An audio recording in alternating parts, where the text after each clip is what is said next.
Good morning बच्चों। ये आप लोगों की वर्कशीट नंबर 59 है। चैप्टर 10 सर्कल का ये हमारी 4th वर्कशीट चल रही है। 23 नवंबर मंडे की वर्कशीट है। चलो देखते हैं पहले। जैसे लास्ट टाइम हम लोगों ने नोट्स किए थे और एक थ्योरम की थी, तो उसी के आगे ये नोट्स और हैं। Angle in the same segment of a circle are equal. पहले तो समझ लेते हैं, ये सर्कल है। सेम सेगमेंट मीन्स ये अगर हमने आर्क ले ली AC, तो सेम सेगमेंट क्या रही, यहां से यहां तक। ठीक है, या इधर भी कर सकते हैं, लेकिन सेम सेगमेंट होनी चाहिए। इधर ले रहे हैं तो इधर ही होगा। यहां मैं कितने मर्जी एंगल्स बनाती रहूं, ये जितनी भी चोंच आ रही हैं, इनके जो एंगल्स बन रहे हैं, they all are equal. That is angle ABC equal to angle ADC। और भी अगर मैं खींच लूंगी तो वो भी इक्वल होते जाएंगे सारे के सारे। ठीक है। Angle in a semi circle is a right angle. ये आपके पास एक सर्कल है। सेमी सर्कल मतलब डायमीटर से ये AC डायमीटर से पास हो रही है। ये आपका क्या है, सेंटर। ठीक है। अब यहां पर ये वाला एंगल जो है सेमी सर्कल में बना हुआ एंगल कितने डिग्री का है, 90 डिग्री। तो angle ABC equal to 90 degree. Again यहां पर मैं जितने मर्जी एंगल्स लेती रहूं, ठीक है। एक तो ये सेम सेगमेंट में हो गए, यहां से ऐसे ले लूं, और वो आपस में इक्वल भी होंगे, तो वो भी 90 डिग्री होगा। अब वो क्यों होगा, इसके पीछे रीजन क्या है, वही जो हमने लास्ट टाइम थ्योरम की थी। यहां पर ये देखो, ये वाला एंगल कितना है मेरा, स्ट्रेट लाइन जा रही है तो 180 डिग्री है, और ये इसका क्या होगा, हाफ होगा। तो 180 डिवाइड बाय 2 तो 90 डिग्री। ठीक है। तो angle in a semi circle is right angle. चलिए अब इन फिगर दिस, ये वाला एंगल आपके पास 110 डिग्री है। We have to calculate OPR। पहले तो यहां पर ये एंगल मेरा कितने डिग्री है, 110। ये मेरा एक सेगमेंट में बना हुआ है, तो remaining part of the circle ये हो गया।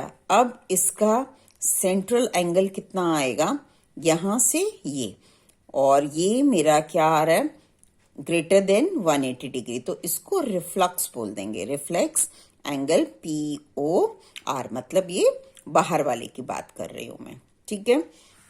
अब जैसे ये वाली थ्योरम की थी, हम देख लेते हैं एक बार।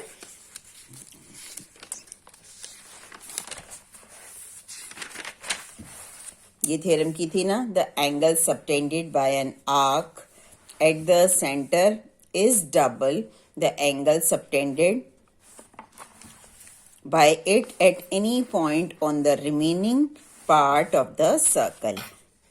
ये और इस एंगल में कनेक्शन क्या रहता है, ये वाली चोंच थोड़ी छोटी लग रही है, ये थोड़ा इसकी फैला हुआ है, तो ये इसका डबल होगा, ये डबल होगा, और ये इसका हाफ होगा। ठीक है। वही हम चीज यहाँ पर यूज करने लगे हैं। चलो देखो, ये 110 डिग्री है, तो ये इसका डबल होगा। ज्यादा ओपन हो रखा है, ये इसकी चोंच कम है, तो यहाँ पर 110 डिग्री ये इसका डबल हो जाएगा। लेकिन लिखना प्रॉपर्ली है।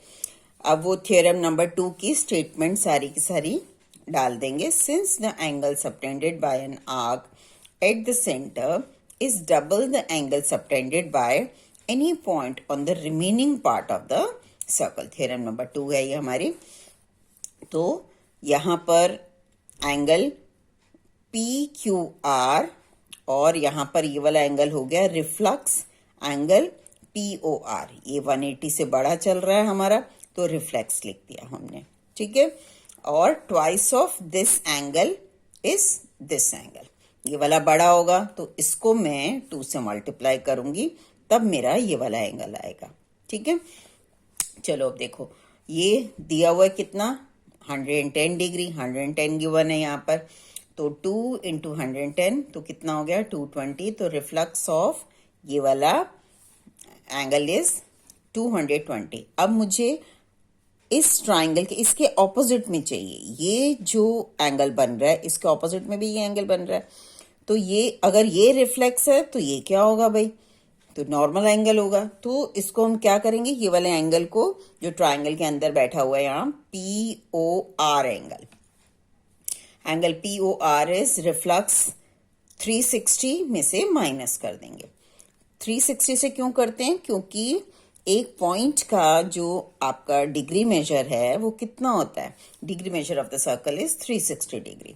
तो 360 में से एक पॉइंट के ऊपर कितने डिग्री का एंगल बन रहा है, 360 डिग्री का। तो 360 माइनस दिस, ये वाला एंगल रिफ्लेक्स POR, ठीक है, वो है हमारा अभी निकला 220, इसको माइनस किया तो 140। तो ट्राइंगल के अंदर यहां पर हमने लिख दिया 140 डिग्री। अब मुझे ये वाला एंगल निकालना है OPR। कैसे करेंगे भाई, ये वाला ट्राइंगल ले लें, क्या नाम है ट्राइंगल का, POR। इसके अंदर this angle plus this angle plus this angle equal to 180 degree. और ये मेरी क्या है, इक्वल साइड्स हैं। क्यों, क्योंकि they are the radii of the same circle. तो ये अगर मेरी इक्वल साइड्स हैं तो angles opposite to them are also equal. So angle ये वाला चोंच जो जा रही है और ये वाली चोंच जो जा रही है, ये दोनों इक्वल होंगे। अब इन चोंच के नेम्स क्या है मेरे, OPR, एंड इसका क्या है भाई, एंगल ORP, ठीक है। अब यहां पर देख लेते हैं लिखा कैसे है हम लोगों ने। Now in triangle POR these 3 angles का सम करके 180 डिग्री। रीजन क्या है, sum of 3 angles of a triangle is 180 degree, ठीक है। अब वही बात, ये 2 एंगल्स भी आपस में बराबर OPR चाहिए था हमें, तो इसको भी OPR से रिप्लेस कर दिया।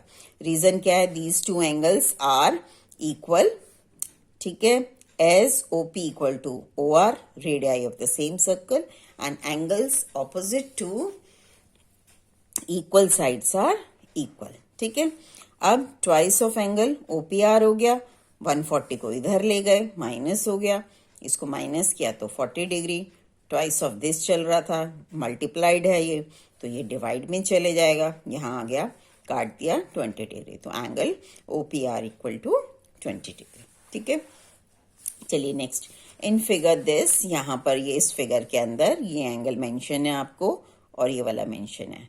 हमें निकालना क्या है, एंगल BAC, ये वाला एंगल निकालना है, ठीक है। अब यहाँ से देखते हैं जरा, ये BAC और इसके साथ और कौन सी चोंच चल रही है, BDC। ये दोनों एंगल्स मेरे इक्वल होंगे। क्यों होंगे, angles in the same segment, एक ही सेगमेंट में बने हुए एंगल्स हैं, तो ये दोनों इक्वल होंगे। अगर मैं किसी तरीके से ये वाला निकाल लेती हूँ, एंगल BDC निकाल लेते हैं, तो वो इक्वल हो जाएगा इसके, ठीक है। अब ये एंगल निकालने के लिए कैसे करना है हमने, अब इस ट्राइंगल को देखो जरा, यहाँ पर इस ट्राइंगल को देखिए, एंगल ट्राइंगल EDC में ये आपका एक्सटीरियर एंगल बन रहा है, and exterior angle is equal to the sum of 2 opposite interior angles. इसका क्या मीनिंग हुआ, इसको छोड़कर ये वाला प्लस ये वाला, ठीक है। देखो अब, for triangle EDC the angle this is exterior angle and exterior angle is equal to the sum of 2 opposite interior angles. So this angle is equal to angle EDC plus angle DEC. वो लिख दिया। ये हमें 20 degree given है, तो इसको 20, ये हमारे पास 130 है, 130, नेक्स्ट स्टेप में ये इधर चले गया तो 110 डिग्री। इसका मतलब एंगल EDC 110 डिग्री हो गया। अब एंगल EDC की आपने क्या कर दी, आर्म को और ले गए, भुजा को और आगे लगे, एक्सटेंड कर दें। अब अगर मैं ऐसे बोलती हूँ कि ये एक, यहाँ देखो जरा, ये एक एंगल है। अब मैं इस एंगल की साइड को, ये रे होती है ना, इसको जितना मर्जी आगे बढ़ाती जाऊं, तो ये एंगल्स तो सेम ही रहेगा मेरा, है ना।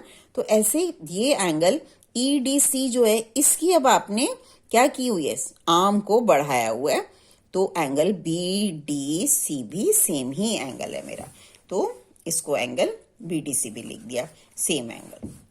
अब ये वाला एंगल आ गया मेरे पास BDC, वही जो भी ऊपर बात की हमने, ये वाली चोंच और ये चोंच बराबर है। क्यों? Angle in the same segment are equal. तो उसको लिख देते हैं जरा।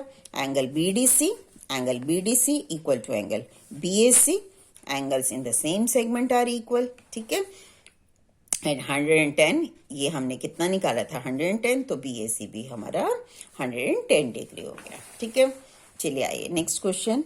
इस फिगर में क्या गिवन है? ये 50 डिग्री, ये 30 degree. We have to calculate angle ADC, ये वाला एंगल हमें कैलकुलेट करना है। ठीक है, ये सेंटर पे बना एंगल है, इन दोनों को प्लस कर लेते हैं पहले। तो देख लेते हैं angle AOC equal to angle AOB plus angle BOC। ठीक है ना। अब यहाँ पर ये 50 है, ये 30 है, इनकी वैल्यूज डाल दी हमने इसके नीचे। 50 प्लस 30 कितना हो गया? 80 डिग्री। फिर से वही बात, थ्योरम नंबर 2, ये वाली जो सेंट्रल एंगल है वो बड़ा होगा और जो रिमेनिंग पार्ट में बना उसकी चोंच और इसमें छोटी आ रही है ना, तो इसका ये क्या हो जाएगा? हाफ हो जाएगा। अब वो लिखने का तरीका है बस। तो angle AOC is equal to, पहले आप ऐसे कीजिए, हमेशा आपको ये 2 बच्चे बहुत कंफ्यूज करते हैं कि इस 2 को हमने कहाँ लगाना है। ये तो ध्यान रहता है, ये वाला एंगल और ये एंगल तो आंख से दिख जाता है, लेकिन ये समझ में नहीं आता अरे 2 इधर लगाएं या इधर लगाएं। तो इसके लिए एक बहुत अच्छी मैं ट्रिक बता रही हूँ। क्या करो, पहले तो एंगल्स उतार लो। सेंट्रल एंगल AOC है, लिख लिया। ठीक है, फिर एंगल चोंच रिमेनिंग पार्ट में क्या बन रही है? ADC, इन दोनों का ही तो हमें कनेक्शन चाहिए, ADC लिख दिया। अब फिर अपनी आंख से पहले ये देखो कि सेंटर पे ये ज्यादा खुला हुआ एंगल है, ये ज्यादा बड़ा होगा और ये छोटा होगा। ठीक है, अगर मैं 2 इधर लगा देती हूँ तो ये तो क्या हो गया? और बड़ा हो गया, ये और छोटा होता चलेगा। तो ये इन दोनों में क्या, ये इसका डबल जा रहा है। तो इसको मैं क्या करूंगी, इधर अगर मैं 2 लगाती हूँ तो ये बराबर हो जाएगा, क्योंकि ये अगर 80 है तो इसको मेरा क्या होना पड़ेगा? 40 होना ही पड़ेगा, आधा होना पड़ेगा। तो 2 उसके अकॉर्डिंग आप देखो। अगर मैं इधर कर देती हूँ तो ये तो 2 इंटू 80 डिग्री 160 जितना तो नहीं घोला हुआ ये एंगल। ये तो मेरा क्या है? छोटा एंगल है भाई, एक्यूट एंगल बन रहा है एकदम, और इसका आधा होगा। ये तो हमें समझ में आ जाता है कि जो ये वाली चोंच है ये इससे हाफ होगी। ठीक है, तो एक बार आप पहले इन 2 एंगल्स को लिख लो, और अगर 2 इधर लगाया आपने तो एक बार देख लो, ये 2 है तो 80 तो 160, अरे नहीं ये तो और डबल हो गया उसका, नहीं तो यहाँ 2 लेते हैं, ये तो इसका आधा होना चाहिए, 40 डिग्री आना चाहिए। 40 कैसे आएगा? जब मैं ADC के साथ 2 लगाऊंगी और इधर लेकर जाऊंगी 2 को, तो तभी डिवाइड होकर आएगा ना 40 डिग्री। तो angle ADC equal to 40 degree. Okay बेटा, बाय।